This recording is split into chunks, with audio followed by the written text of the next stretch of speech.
నమస్తే అన్న. నమస్తే అన్న. సో ఆంధ్ర రాష్ట్రానికి రాజధాని అవసరం అని మీరు అనుకుంటున్నారా? ఇంకా రాజధాని అని అంటున్నారు. రాజధాని విలువ తెలియని వాళ్ళకి ఏం చెబుతాం? ఒక రాజధానికే ముఖ్యమంత్రి కాలేదని కుళ్ళి పోసినతనంతో ఉన్న జగన్మోహన్ రెడ్డి గారి అవతారం ఈరోజు నాకు బయటపడింది. ఆయన అనుకుంది ఒక్కటే పాపం. ఆయన ఎవరో జమ్మూ కాశ్మీర్ ఆయన కూడా చెప్పాడు, ఎన్నో వేల కోట్లు ఇస్తానన్నాడంట.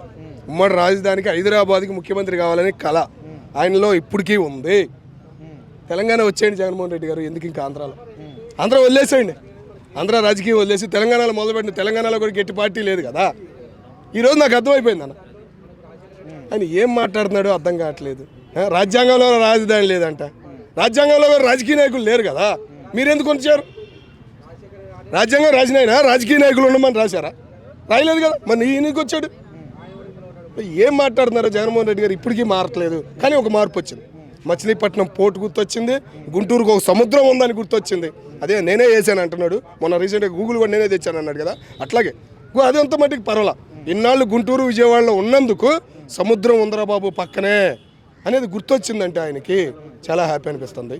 ఇప్పటికీ వైజాగ్ ఏంటన్నా, వైజాగ్ ప్రతి ఒక్కడు వైజాగ్ వైజాగ్ అంటున్నాడు. అది ఎప్పుడో మా చిన్నప్పటి నుంచి తయారవుతుంది. అది దాని అభివృద్ధి దానికి ఉంది. దాన్ని వెళ్ళి ఏలు పెట్టి దాన్ని కూడా ఆదాయం లాగేసుకుందాం, రాజకీయ నాయకులు తినమంటావా? మీ ఉద్దేశం అంటే రాజకీయ నాయకులే బాగుపడాలి, సామాన్య జనాలు బాగుపడకూడదా? ఏం ఉద్దేశం మీ ఉద్దేశం? అది అభివృద్ధి చెందుతుంది, రాష్ట్రానికి ₹1 ఆదాయం ఇస్తుంది.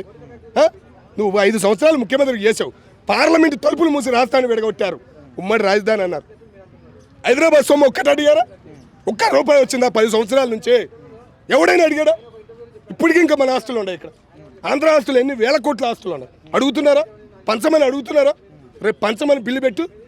హైదరాబాదే మాయమైపోయింది. మరి అన్న ఏం ఆస్తులు తెలుసుకో, నువ్వు పూర్తిగా తెలుసుకో. ఆర్టీసీ ఆదాయం ఉంది, ఓకేనా? రిటైర్ అయిన ఉండారు చూసా గవర్నమెంట్ ఎంప్లాయర్స్, గవర్నమెంట్ ఆస్తుల మీద నడిచే గవర్నమెంట్ ఎన్నో ఉన్నాయి. ఉమ్మడి రాజధానిలో 10 సంవత్సరాలు ఉమ్మడి రాజధాని అన్నారు. ₹1 ఇచ్చారా నీకు? ఆంధ్ర రాష్ట్రానికి ₹1 ఇచ్చారా? అరే ఈయన పార్లమెంటు తలుపులు మూసి 10 సంవత్సరాలు ఉమ్మడి రాజధాని అన్నారు కదా, ఎందుకని ₹1 మేము జగన్మోహన్ రెడ్డి గారు చేయమని అడగలేదు. ఎందుకని జగన్మోహన్ రెడ్డి గారు ఎందుకు అడగలేదు? ఆయన బాధ్యత లేదా? నేను అడుగుతుంది అదేనన్నా, నేను అడుగుతుంది అదే. జగన్మోహన్ రెడ్డి గారు 2019లో గెలిచారు, ఎందుకు అడగలేదు? ఈయన మళ్ళీ 3 రాజధానులు అనలేదు కదా. ఏందన్నా దోచుకుంది ఎవరు అనేది అందరికీ తెలుసు, దోచుకుంది ఎవరు అనేది ఎవరికి తెలుసు. హైదరాబాద్ ఉందంటే ఆంధ్ర వాళ్ళే, తెలుగు వాళ్ళు ఆంధ్ర వాళ్ళు వల్లే హైదరాబాద్ ఉంది. నీకు తెలియకపోతే తెలియదను, అర్థమవుతుందా? హైదరాబాద్ ఎలా వచ్చింది చెప్పు. ఇప్పుడు ఇల్లు కట్టుకున్నారు, ఇల్లు కట్టుకున్నారు, అది కబ్జానే. నాగార్జున కట్టుకున్నాడు, అది కబ్జానే.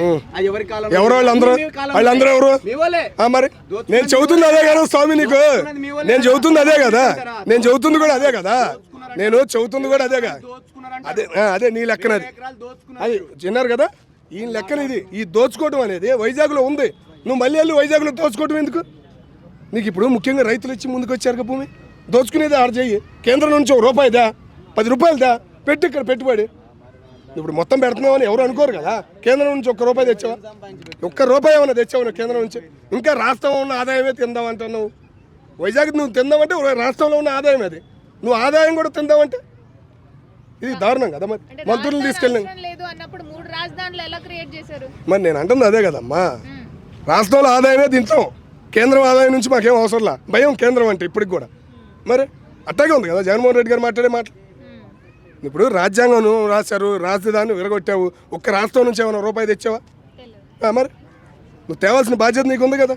నువ్వు గెలిచావు, 151 సీట్లు గెలిచావు, 10 సంవత్సరాలు ఉమ్మడి రాజధాని అని చెప్పి తలుపులు మూసారు. హైదరాబాద్ నుంచి ఒక్క ఆదాయం వెళ్ళిందా? అడుగుతున్నారా? దాని గురించి ఏమైనా మాట్లాడుతున్నారు జగన్మోహన్ రెడ్డి గారు? ఇప్పటికీ వైజాగ్ అంటే అక్కడ ఉన్న ఆదాయం తిందామనే అన్న. తెలంగాణలో వచ్చి ఆంధ్రలో కలుస్తాం అనలే. అరే ఇనే ఒక మాట, నీకు తెలంగాణ అంటే ఏందో తెలుసా? నువ్వు చెప్పు. తెలంగాణ అంటే ఒక హైదరాబాదు నిజాంబరాజులది, తెలంగాణలోది కాదు హైదరాబాద్, తెలుసా నీకు? హైదరాబాదు తెలంగాణది కాదు, తెలుసా నీకు? మరి నీకు తెలుసుకో. హైదరాబాదు మన రాష్ట్రం, దేశం విడిపోయినప్పుడే ఇంకా స్వాతంత్రం రాలేడా, నిజాం రాజులు పరిపాలించారు. రైట్ మీరు అంతే. నేను చెబుతుందా కూడా అదే, ఇప్పుడు లైన్కి వచ్చావు. నేను చెబుతుంది కూడా అదే, అర్థమైందా? తెలంగాణ మరి అది కూడా మీ ఆస్తులు పెట్టిరు ఈడ.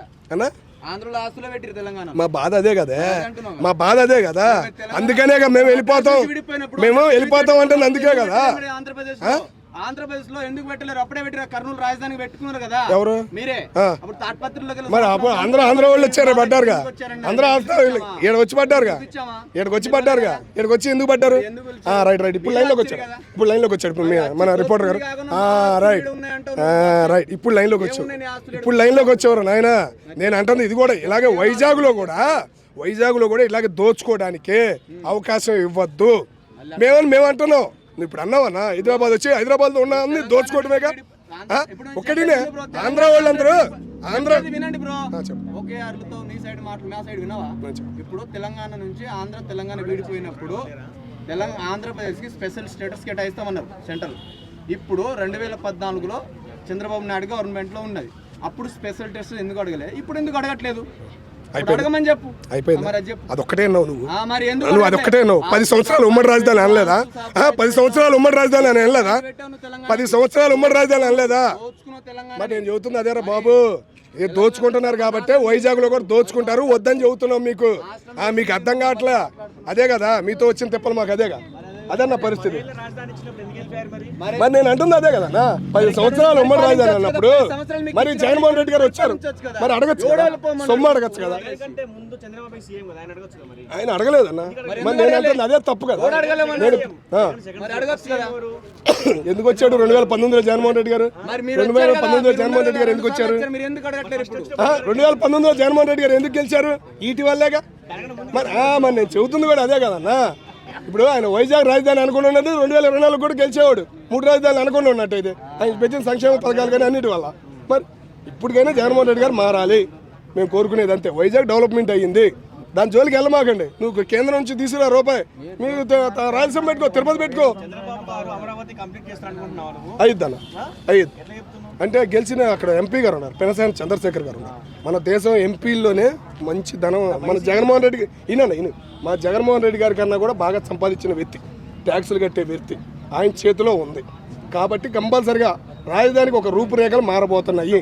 ఇంకొక విషయం, ఇన్నాళ్ళకి మా జగన్మోహన్ రెడ్డి గారికి బాబు సముద్రం ఉంది గుంటూరు పక్కనే మచిలీపట్నం అని ఒక గుర్తింపు అనేది ఆయనకు వచ్చిందంటే ఆయనలో కూడా మార్పు మొదలయ్యింది అని మేము అనుకుంటాం.